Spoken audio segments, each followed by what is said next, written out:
नमस्कार मित्रांनो, स्वागत आहे तुमचं पुन्हा एकदा एका नवीन व्हिडिओमध्ये.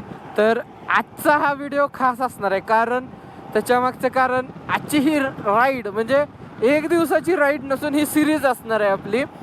आणि आजची ही राईड म्हणा, सिरीज म्हणा, काहीही म्हणा तुम्ही, ही खास असणार आहे. त्याच्या मागचं कारण आपण आत्ता चाललो आहे पुण्याहून लडाखला, तेही बाय रोड आणि आपल्या स्वतःच्या बाईकवर. जसं मी एका व्हिडिओमध्ये म्हणलं होतं की हिचं काम चालू आहे आणि मी मोठ्या राईडची तयारी सुरू आहे, तेव्हा डिस्क्लोज केलं नव्हतं. पण आज सुरुवातीला पहिल्याच दिवशी डिस्क्लोज करतोय. आपण पुणे टू लडाख जाणार आहे, कारण थंबनेल आणि टायटल पुणे टू लडाखच असणार आहे. त्याच्यामुळे आपण ते सस्पेन्स वगैरे असं काही खेळणार नाही आहे. तर जसं की म्हणलं, आजची ही राईड आपली खास असणार आहे आणि आपण पुण्याहून लडाखला चाललो आहे. पण अजूनही असं वाटतं की इथंच कुठंतरी आसपास चाललो आहे, कारण महाराष्ट्राची बॉर्डर अजून आपण पास केलेली नाही आहे. त्याच्यामुळे असं वाटत राहतं की बाबा आपण इथंच कुठं तर चाललो आहे. अजून ते असं स्वप्नवत वाटतं हे सगळं. तयारी तर पूर्ण जोरदार तयारी झाली आहे. आता बघू, मजा तर यायला लागली आहे राईडला. ऊन लागतंय मस्त, घामाच्या धारा लागल्या, त्या वारं पण आहे, त्याच्यामुळे जरा बरं वाटतं. गाडी चालू असेल तर बरं वाटतं. गाडी थांबली ना आणि काय हालचाल केली थोडीफार तर मग तर जास्तच त्रास होतो. म्हणजे त्रास म्हणण्यापेक्षा घाम जास्त येतो, चिकचिक होती, चिडचिड पण होते. पण जर गाडी चालू असेल ना मग काही नाही वाटत, मग मजा येऊन जाते. आज जेवढं अंतर होईल तेवढं आपण 6 वाजेपर्यंत जेवढं अंतर होईल तेवढं कव्हर करायचं. मग बॉर्डरपर्यंत जाऊ न जाऊ, बॉर्डर पास होऊ, मग चांगलं एखादं हॉटेल बघायचं, मुक्काम करायचा. आणि उद्या सकाळी थोडंसं फक्त एकच पत्ते वाढायचं, सकाळी लवकर सुरुवात करायची, म्हणजे अंतर पण कव्हर होतं. कारण इथून श्रीनगर जवळ, पुण्यावरून श्रीनगर जवळपास 2000 किलोमीटरच्या आसपास आहे. 2000 ते 2100 किलोमीटर असेल. तर तेवढं अंतर आपल्याला 3 दिवसात 4 दिवसात कव्हर करायचं आहे. असं काय हार्ड अँड फास्ट नाही. एखाद दिवस इकडं तिकडं झालं तरी काय आपल्याला अडचण नाही आहे. त्यामुळं मेन आपला पर्पज एन्जॉय करायला जायचं आहे, ते जगून घ्यायचं आहे. लडाख हे स्वप्न जसे प्रत्येकाची जशी एक ड्रीम राईड असते ना, त्याच्यामुळे ते जगून घ्यायची, आपल्याला काही गळापळ नाही करायची. भेटू आपण थोडंसं पुढं. तर आपण हायवे सोडलाय आणि नांदूर शिंगोटे काहीतरी गाव आहे. बायपासवरून आपण कुठं लासलगावला चाललोय. तिथून पुढं आपण चांदवड म्हणून गाव आहे. चांदवड गावाला म्हणजे नाशिक धुळे हायवेला आपण लागणार आहे. हा मधून रस्ता आहे, असा त्रिकोण तयार होतं. सिन्नरपासून आता म्हणजे आता हे नांदूर शिंगोटे जे काय होतं तिथून नाशिक समोर आणि तिथून धुळे असं. मग आपण असं जाऊन इकडं हायवेनं जायच्या ऐवजी मधला रस्ता मॅप दाखवतोय. तर ठीक आहे, मग मधल्या रस्त्यानं आपण चाललोय. आता भेटू आता. जेवण करायला कुठं तर थांबायला पाहिजे, कारण 2 वाजत आल्यात. 3 वाजेपर्यंत आपण घेऊया ब्रेक जेवायचा. जेवायला थांबलं की म्हणजे कसं सगळे गॅजेट वगैरे सगळे चार्ज करता येतात. मग एकदा चार्जिंग झाली म्हणजे कसं कंटिन्यू चालू राहतं, म्हणजे टेन्शन नाही. पॉवर बँक आहे सोबत, पण जर तिथं एखादं कनेक्शन आहे मिळालं म्हणजे स्विच मिळालं तर स्विचला केलं तर कसं पॉवर चांगली राहते. पॉवर बँक आपल्याला नंतर पण यूजमध्ये वापरता नंतर पण यूज करता येते. तर बघू आता. हा बारका गावागावातून रस्ता असणार आहे, असाच सिंगल म्हणजे दुहेरी वाहतूक असणार आहे बऱ्यापैकी. तर भेटू पुढं. तर आपण आता लासलगावच्या इथं जेवण केलं, म्हणजे घरूनच डब्बा आणला होता, तोच खाल्ला. तर जेवण केलं आणि लासलगाववरून आता आपण चांदवडला निघू. चांदवड काही 12 किलोमीटर बाकी आहे फक्त. चांदवडवरून मग धुळ्याला, म्हणजे तो नाशिक धुळे हायवे जो आहे तो आपल्याला लागेल. तिथून पटकन जाईल आपण, म्हणजे धुळ्यापर्यंत तसं पटकन जाईल. तो मालेगाव मार्गे जातो रस्ता. मग त्याच्यानंतर बघू म्हणजे किती वाजतात धुळ्यापर्यंत पोचायला. मला वाटतं धुळे अजून 1.5 ते 2 तासात धुळ्यात पोचू आपण. मग तिथून पुढं मग अंतर जेवढं कवर होईल तिथपर्यंत जाऊ आणि आराम करू. उद्या पण तर सकाळी पहाटे लवकर सुरुवात करायची, एवढं ठेवायचं. पण इकडं म्हणजे जर तुम्ही ट्रेक्स वगैरे करत असाल ना, तर नाशिकची इकडची नाशिकची बाजू आहे ना, सप्तशृंगी, साल्हेर, मुल्हेर, हा जो पट्टा आहे म्हणजे नाशिकमध्ये बरेचसे किल्ले आहेत. पुणे, रायगड यांच्यापेक्षा पण जास्त नाशिकमध्ये किल्ले आहेत असे. म्हणजे तो कळसुबाईपासून पूर्ण अलीकडचा पट्टा म्हणजे सगळे किल्ले आणि म्हणजे उंच उंच शिखरं आहेत असे. नाशिकमध्येच सगळ्यात उंच किल्ला पण आहे असं.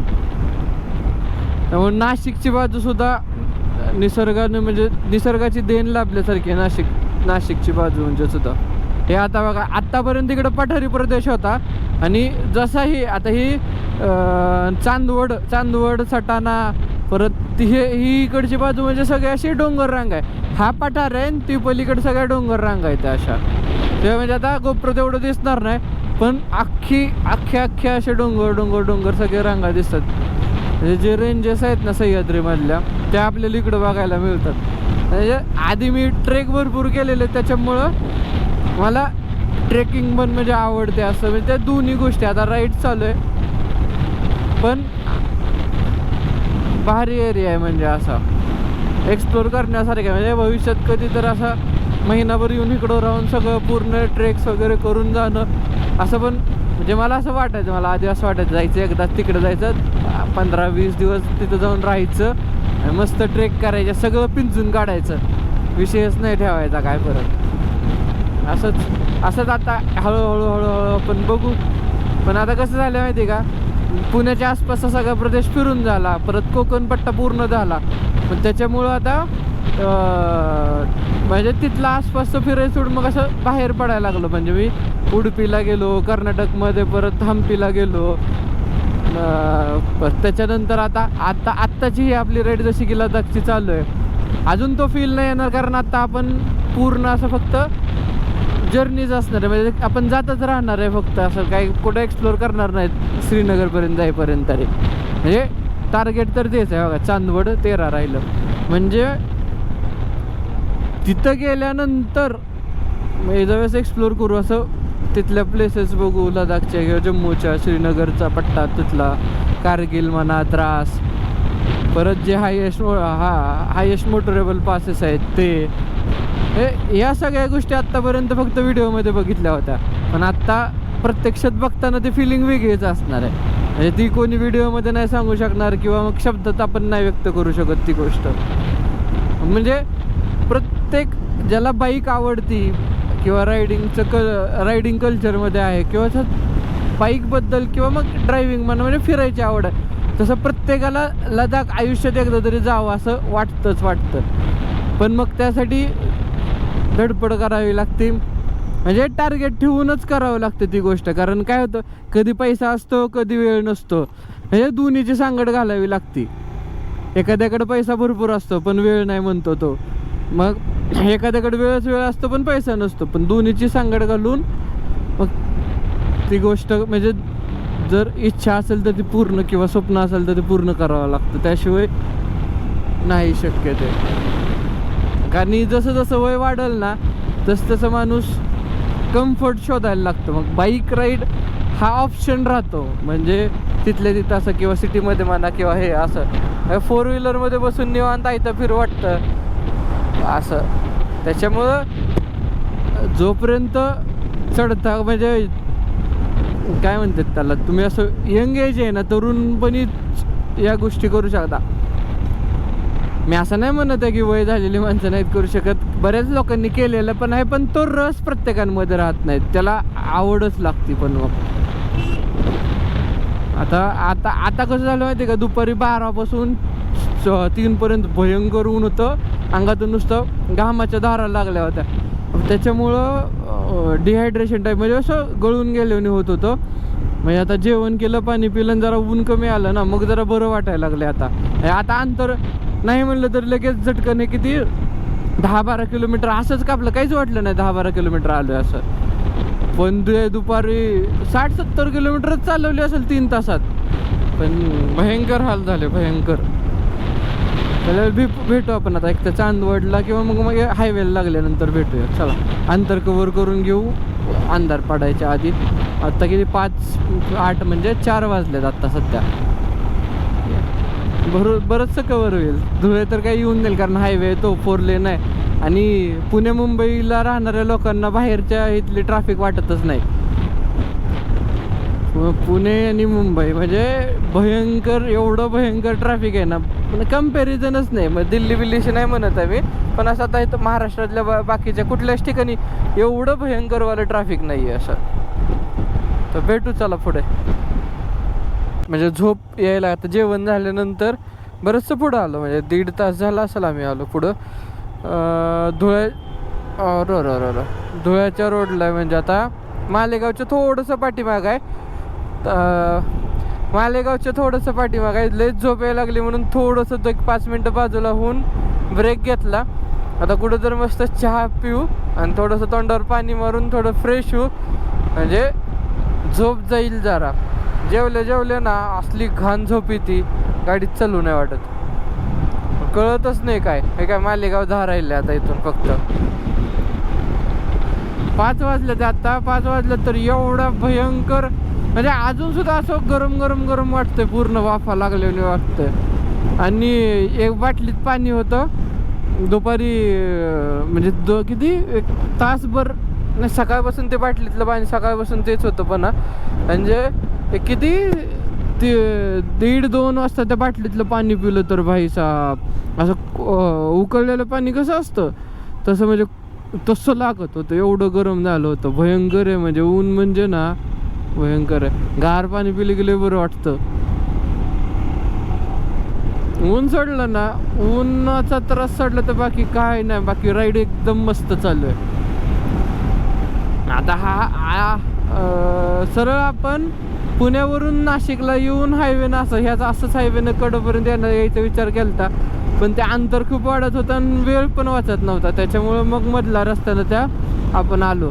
पण आता हायवे लागल्यावर अंतर लय बडापट कवर झालं. म्हणजे जवळपास आता बघा ना तुम्ही 50 किलोमीटर आपण हायवे लागल्यापासून 50 किलोमीटर कवर झालं असेल, 50च्या आसपास तरी, 40-50 तरी कवर झालं. आणि पाऊण तासात झालंय ते अंतर कवर तेवढं. तिकडं आतल्या रस्त्याला लय वेळ गेला नाही म्हणलं तरी सारखं ब्रेक दाबावंच लागतं ना, गाव वगैरे हे ते. असं हायवेला कसं कंटिन्यू 70-80 गाडी क्रूज करू शकतो आपण, हायवेलाच अंतर कवर होतं, म्हणून हायवेची गरज आहे. एक्सप्रेसवेचे आता जो मिसिंग लिंक केला, सरळ रस्ता कंटिन्यू 100चं स्पीड राहू शकतो ना त्या रोडला, त्याच्यामुळे अंतर अर्धा तास वाचतोय. आता त्या घाट गेलाय, घाट नाही आहे तर आज मला वाटत नाही आपण जास्त अंतर कव्हर करू. जास्तीत जास्त 350, ते पण म्हणजे लयच उशीर व्हायला लागला तर चांगलं हॉटेल बघून आपला मुक्काम करायचा, लय नाही विचार करायचा. कारण आज जरा कसं आहे, आत्तापर्यंत म्हणजे सुट्टी वगैरे काहीच नव्हती ना, काम चालूच होतं, त्याच्यामुळं बॉडी थकलेलीच आहे. मग पहिल्या दिवशी जास्त हे करणं बरोबर पण नाही, आराम करायचा. आणि तसंही उशिरा निघलो त्यामुळं चालतंय तेवढं. बघू किती किलोमीटर कवर होतं. आपण ट्रिप ए जी आहे ती पूर्ण ठेवूया, म्हणजे जी ट्रिप ए आपल्या अख्खा टोटल डिस्टन्स जेवढं होईल पुणे पुणे ते ट्रिप ए, आणि ट्रिप बी जी आहे ती पर डेची लावूया. असं करूया, म्हणजे कसं आपल्याला दोन्ही कळेल ना, पर डेचे किलोमीटर पण कळतील आणि टोटल ऑल म्हणजे पूर्ण ट्रिपचं पण आपल्याला किलोमीटर लक्षात येईल किती झालं.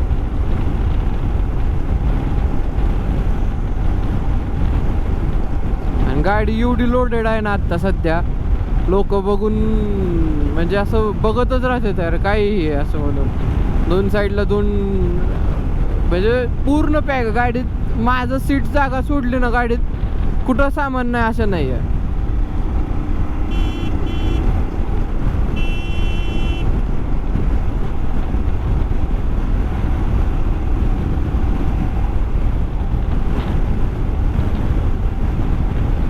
MH41 इकडची पासिंग आहे वाटतं, मालेगावची असेल, कारण मालेगाव जवळ आहे सगळ्यात आता इथं.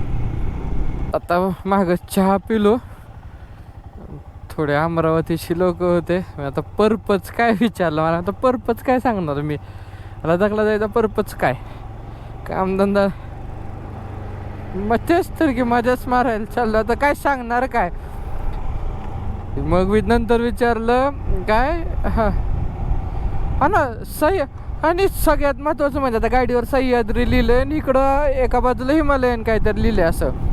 तर सह्याद्री बघून सह्याद्री का आता सह्याद्री काय आहे तुला काय सांगू. मग लेह लडाखचा पर्पज सांगितलं तरी तुला काय कळणार आहे म्हणलं मनातल्या मनात. राहू दे म्हणलं मग काय लय एंटरटेन नाही केलं तिला सोडून. मग आता सह्याद्री माहीत नाही भाई. सह्याद्री असं कसं सह्याद्री माहीत नाही. आपला इतिहास आहे सह्याद्रीमध्ये एवढा मोठा लहानपणापासूनच ऐकलं सह्याद्री.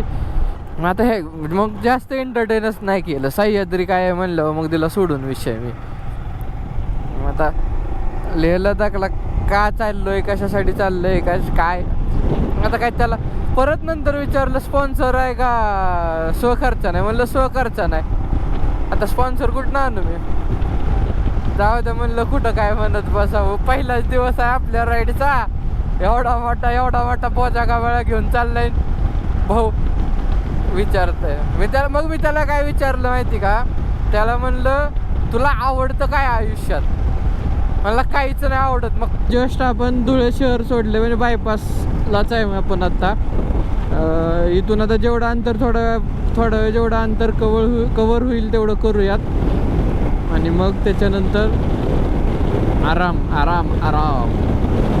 म्हणजे 327 किलोमीटर आणि सुरुवातीचे 337 जास्तीत जास्त 337 किलोमीटर कवर झाले.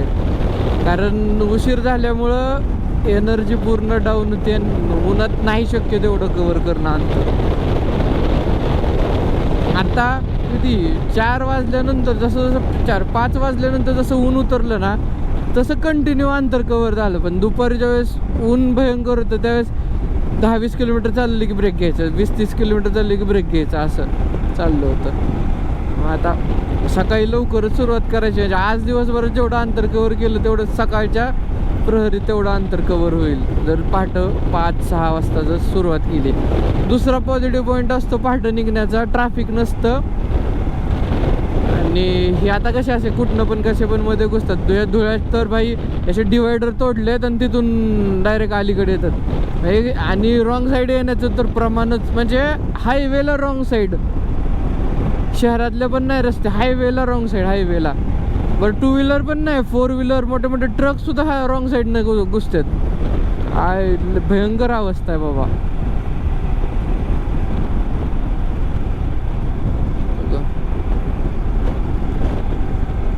आहेत असे डिवायडर तोडलेले धुळ्याच्या तिथं मेन.